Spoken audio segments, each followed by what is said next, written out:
नमः संस्कृताय। साथियों, आज हम जननी तुल्य वत्सला इसके पहले पैराग्राफ के विषय में डिस्कस कर चुके हैं।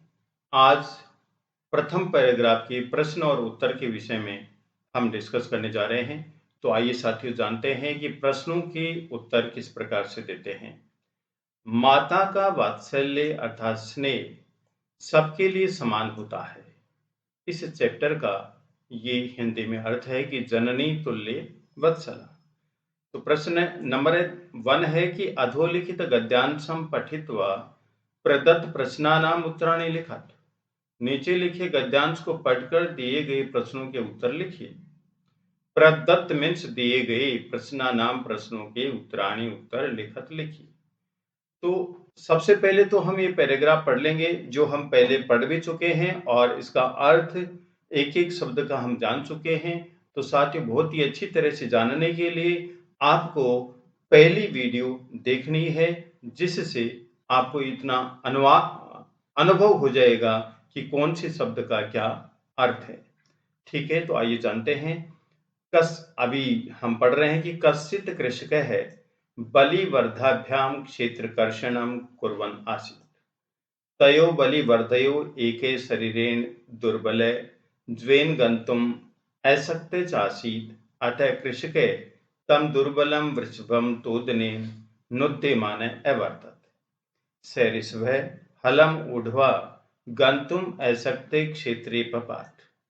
क्रुद्धः कृषिवलः तम उत्थापयितुं बहुवारं यत्नम् अकरोत्, तथापि वृषः न उत्थितः। भूमौ पतितं स्वपुत्रं दृष्ट्वा सर्वधेनूनां मातुः सुरभे नेत्राणाम् अश्रूणि आविरासन्। सुरभे इमाम् अवस्थां दृष्ट्वा सुराधिपे ताम् अपृच्छत्, अयि शुभे किम एवं रोदिषि उच्चेताम इति साच्य। यह है अपना पैराग्राफ। और अब हम प्रश्नों के बारे में डिस्कस करते हैं कि एक पदेन उत्तरत।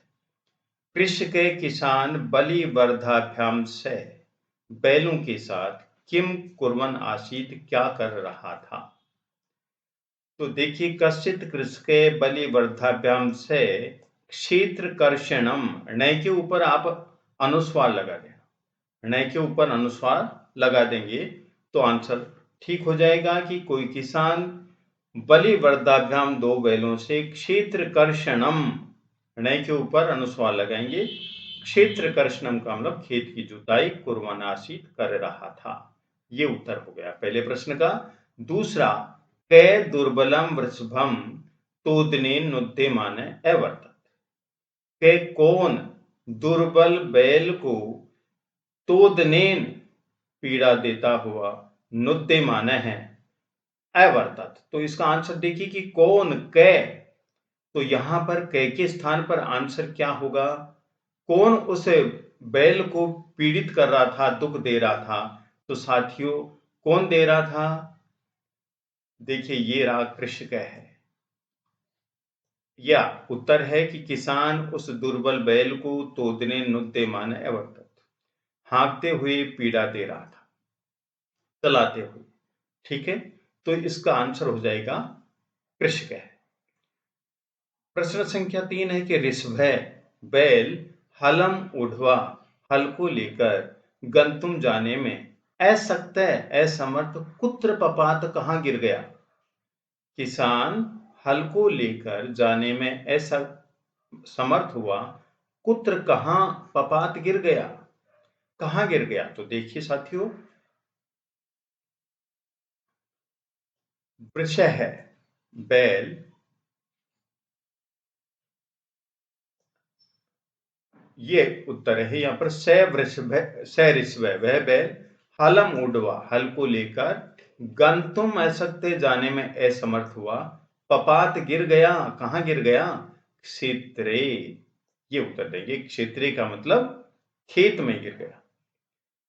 प्रश्न संख्या 4 है कि भूमौ, भूमि पर, कम किसको, पतितम गिरा हुआ दृष्टवा देखकर, सुरभे सुरभि के नेत्राणाम, नेत्रों में अश्रुनि आविरसन, आंसू आ गए। धरती पर किसको गिरा हुआ देखकर सुरभि के नेत्रों में आंसू आ गए? तो देखिए यहां पर भूमौ, भूमि पर पतितम, गिरा हुआ, दृष्टवा देखकर, सर्वधेनुना मातु, सभी धेनु गायों की माता के, सुरभि के नेत्राणाम अश्रुनि आविरासन, नेत्रों में आंसू आ गए।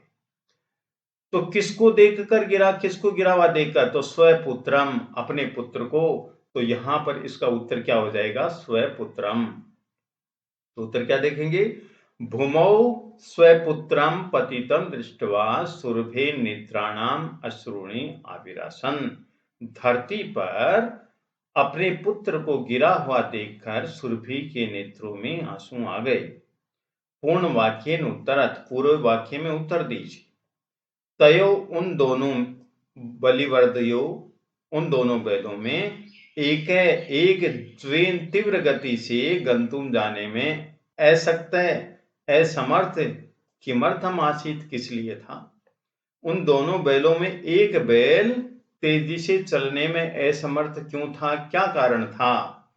तो ये आंसर देखिए कि तयो बलिवर्दयो, एक है, एक शरीरेण दुर्बल है, शरीर से कमजोर था, जमीन तीव्र गति से गंतुम, जाने में, असक्त चासीत, असमर्थ था। कारण क्या था उसका? एक शरीरेण दुर्बल है, एक शरीर से दुर्बल था। तो किसके स्थान पर लिखेंगे? यहां पर किमर्थम के स्थान पर। बाकी जो भी प्रश्न है वो सेम आ जाएगा। ठीक है। प्रश्न संख्या 2 है कि सर्वधेनुनाम मातु सुरभे, सभी गायों की माता सुरभि के नेत्राणाम, नेत्रों में अश्रुणि, आंसू, कथम आविरसन, कैसे आ गए? तो देखिए कैसे आ गए। ये हुआ उत्तर। भूमौ पतितम, जमीन पर गिरे हुए अपने पुत्र को दृष्टवा देखकर, सर्वधेनुनाम मातु, सभी गायों की माता, सुरभे, सुरभि के नेत्राणाम, नेत्रों में अश्रुणि आविरसन, आंसू आ गए। ये है उत्तर इसका। ठीक है। अब देखिए निर्देशानुसारम उत्तरत, यथा निर्देशम उत्तरत। पहला प्रश्न है कि मातु सुरभे नेत्राभ्याम अश्रुणि आविरासन।